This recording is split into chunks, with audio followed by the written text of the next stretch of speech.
पाठ पर विराजत पूज्य गुरुदेव श्री उपेंद्र जी महाराज ठाणे 6 के शिर चरणों में वंदना करती हूँ तथा उपस्थित धर्म सभा को जय जिनेन्द्र कहती हूँ। हमारे सन्मति युवती मंडल ने एक नाटिका तैयार की है जिसके बारे में पहले मैं आपको कुछ बताना चाहूँगी।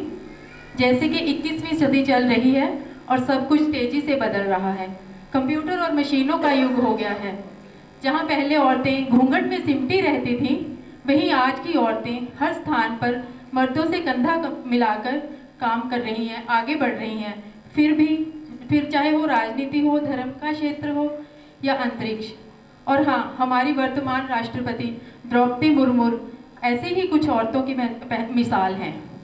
मगर फिर भी जैसे पहले लड़कियां लड़कों के कारण उपेक्षित रहती थी, वहीं आज भी इतनी तरक्की और आधुनिकता के बावजूद कुछ लोग लड़कियों को बोझ समझते हैं और जन्म से पहले या जन्म लेते ही मार देते हैं। राजस्थान में एक गांव ऐसा है जहां पर लड़की को जन्म होते ही पत्थर पे पटक कर या दीवार से सर फोड़कर मार दिया जाता है। लोग ये क्यों नहीं सोचते कि बेटी जन्मदात्री है, अगर बेटी नहीं होगी तो यह संसार कैसे चलेगा। इसीलिए हमें लड़कियों के जन्म पर भी वैसे ही खुशियां मनानी चाहिए जैसे हम लड़कों के जन्म पर मनाते हैं, क्योंकि लड़का अगर एक कुल को रोशन करता है तो लड़कियां भी 2 कुलों को रोशन करती हैं।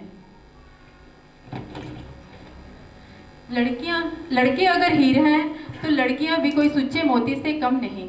ऐसे ही कुछ विचार हमने इस नाटिका में दिखाने का प्रयत्न किया है। तो आइए अब आपको इस नाटिका के पात्रों से परिचित करवाती हूँ। श्रीमती चारू जैन, वाइफ ऑफ अजय जैन, कड़क सास के रूप में। श्रीमती सुरुचि जैन, वाइफ ऑफ अश्नी जैन, गुस्सैल पति के रूप में। श्रीमती मोक्षी जैन, वाइफ ऑफ अभिनंदन जैन, लाचार सहमी पत्नी के रूप में। चलिए देखते हैं। कहाँ मर गई? पता नहीं कहाँ मरी रहती है। जी मम्मी जी, आपने आवाज लगाई, कुछ काम है? मेरी तो किस्मत ही फूट गई है। मेरा एक ही बेटा और इस मनहूस से पाला पड़ गया। 5 साल हो गए शादी को, अभी तक एक लड़का तक जन्म के नहीं दिया इस करमचली ने। पर मम्मी जी, इसमें मैं क्या कर सकती हूँ? बच्चे तो भगवान की देन है। बस बस, बढ़िया ही मास्टरानी, अब अपना 5 पन्नों का भाषण मत शुरू कर देना और कान खोल कर सुन। मैं ऊंचे टीले वाले बाबा से 4 पुड़ियां बनवा कर लाई हूँ। तूने 4 दिन इन लड़कियों की शक्ल नहीं देखनी और रोज सुबह अपने पति का मुंह देखकर ये पुड़िया खानी है। मम्मी जी, पर ये कैसे हो सकता है? अभी तो कितनी छोटी है आशा। उसको नहलाना, खाना खिलाना, दूध पिलाना, सुलाना, कौन करेगा उसका काम? मुझे कुछ नहीं पता, जैसे मर्जी कर, तूने इन लड़कियों की शक्ल नहीं देखनी। अच्छा सुन, इनको अपनी माँ के घर छोड़ा, बाद में तो इनकी पढ़ाई लिखाई और शादी का खर्चा हमें ही करना पड़ेगा। वो 4 दिन रख लेंगे तो कोई कंगाल नहीं हो जाएंगे। हाँ।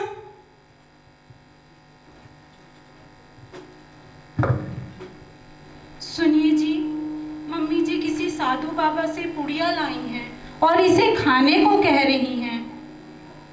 हाँ तो ठीक है, खा ले, तू कौन सा मर जाएगी। माँ की एक ही तो आशा है कि वह अपने वंश को आगे बढ़ता हुआ देखे। मेरे घर में रहना है ना, तो मेरी माँ की हर बात माननी पड़ेगी, वरना अपनी इन बेटियों को ले और निकल यहाँ से। हे भगवान, ये कैसा अन्याय है। हमारा तो ना ये घर अपना, ना वो घर अपना। माता पिता कहते हैं बेटी तो पराया धन है, ससुराल वाले कहते हैं कि तू आई तो ब्याह के है, पर है तो पराई ना। तू जम्मी ता बापे कहन पराई है दिए, सौरे घर विच कहन बेगाने जाई है दिए। केड़े कर दी आखा तेनू कि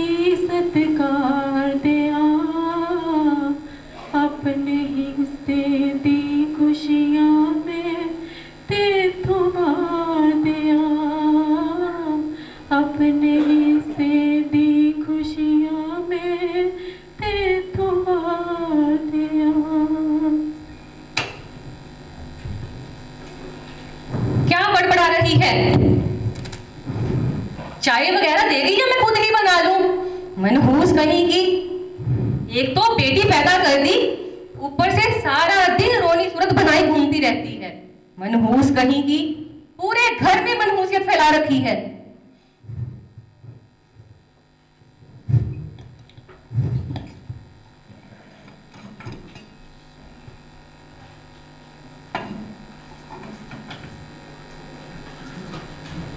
सुमन चाय देकर सुरेश को देती है और अपने काम में लग जाती है।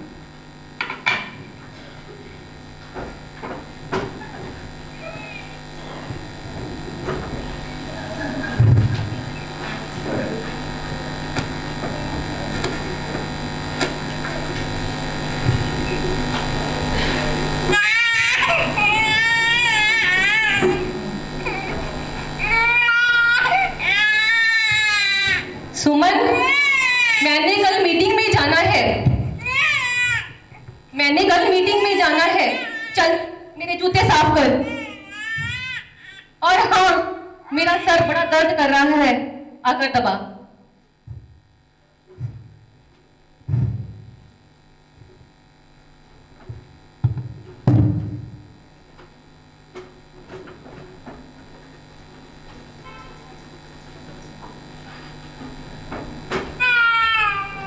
जूते साफ हुए कि नहीं? इतनी देर लगा दी। मेरा सर क्या तेरी माँ दबाएगी आकर?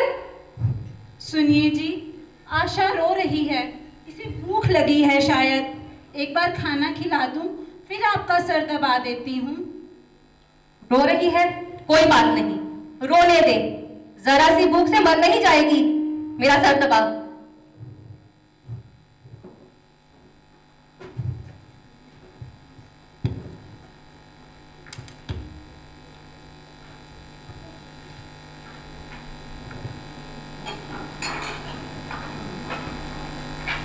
कुछ दिनों बाद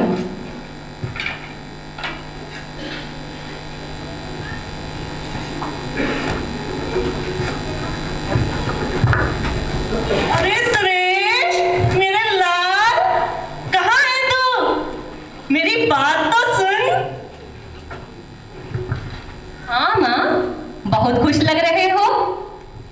बेटा, बात ही खुशी की है। क्या हुआ माँ? बेटा, सुमन माँ बनने वाली है। धन्य है ऊंचे टीले वाले बाबा। मुझे तो लगता है इस बार उनके आशीर्वाद से लड़का ही होगा। सुमन बेटा, सुमन। जी मम्मी जी।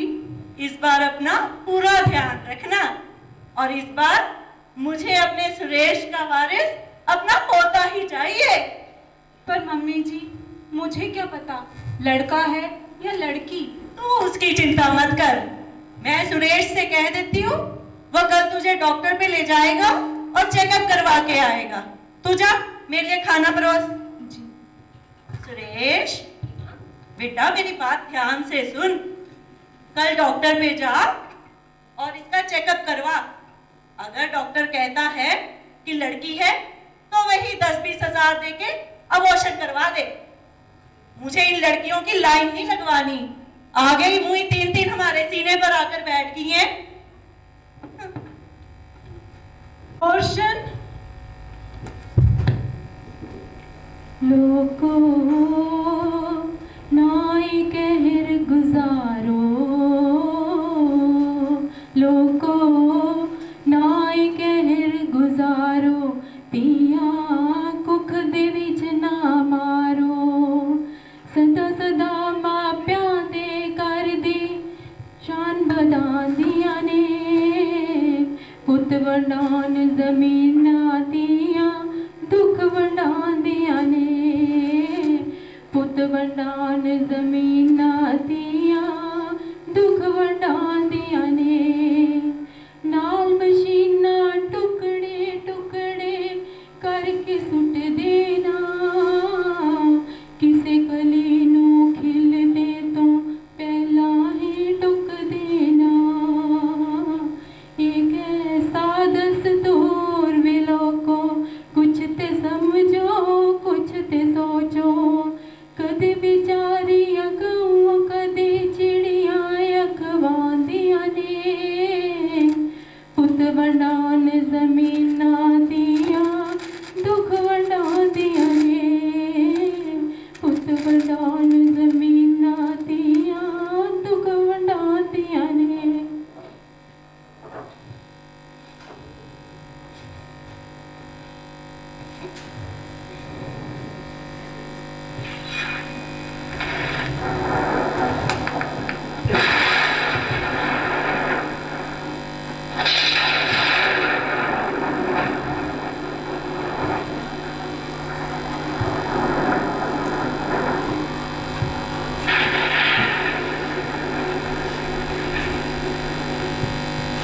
माँ, माँ, माँ, अभी तो भगवान ने मेरे हाथ में किस्मत की लकीरें भी नहीं बनाई और उससे पहले ही तुमने मेरी किस्मत का फैसला सुना दिया। आपकी कसम माँ, मैं आपको कभी परेशान नहीं करूँगी। माँ, मेरी स्कूल की फीस की चिंता मत करना, मैं दीदी की किताबों से ही अपने आप पढ़ लूँगी। दीदी के पुराने कपड़े पहनकर ही बड़ी हो जाऊँगी। और हाँ, पापा से कहना वो मेरे दहेज की चिंता भी ना करें। मैं आपके साथ रहकर आपके बुढ़ापे का सहारा बनना चाहती हूँ। मुझे दादी माँ की कहानियाँ भी तो सुननी है। प्लीज़ माँ, मुझे मत मारो ना, मुझे भी ये दुनिया देखनी है। मुझे फिर भी आपको लगता है कि मैं आप पर बोझ बनूंगी? अच्छा, तो आप ऑपरेशन का खर्चा मत करना। मैंने ना भगवान जी से कह दिया, मेरी माँ को मेरी हत्या का पाप ना लगे, इसलिए ना मेरी माँ मेरा मरा हुआ मुंह देखे। मुझे मत मारो माँ, मुझे मत मारो, प्लीज़ माँ, मुझे दुनिया में आने दो। प्लीज़ माँ, प्लीज़ माँ, मत मारो, मत मारो माँ। मुझे माफ कर दो बेटी, मुझे माफ कर दो बेटी सुमन। मैं पोते के लालच में अंधी हो गई थी। मैं ये क्यों भूल गई कि मैं भी तो किसी की बेटी हूँ, किसी की बहू हूँ। कोई मेरे साथ ऐसा सलूक करे तो मुझे और मेरे माँ बाप को कैसा लगे। मुझे माफ कर दो बेटी, मैंने तुम्हारे साथ बहुत बुरा सलूक किया, मुझे माफ कर दो। हाँ सुमन, मुझे भी माफ कर दो। मैं ये कैसे भूल गया, बेटा हो या बेटी, आखिर है तो मेरे ही अंश ना। मैं तुम्हारा बहुत बड़ा गुनहगार हूँ और मैं अभागा अपनी ही बेटी का कत्ल करने जा रहा था। मैं तुम्हारा बहुत बड़ा गुनहगार हूँ सुमन, मुझे माफ कर दे सुमन, मुझे माफ कर दे।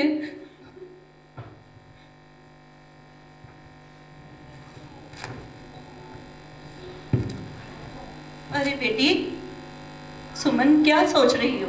चलो जाओ, कमरे में जाकर आराम करो। हमें अपने आने वाली नन्ही परी के स्वागत की तैयारियां भी तो करनी है। ये छोटी सी नाटिका हमें यह संदेश देती है कि गर्भ में आई कन्या भ्रूण की हमें रक्षा करनी चाहिए। यही जगदम्बा है, यही देवी रूप है और हमारे सुख दुख को बटाने वाली है। बोलिए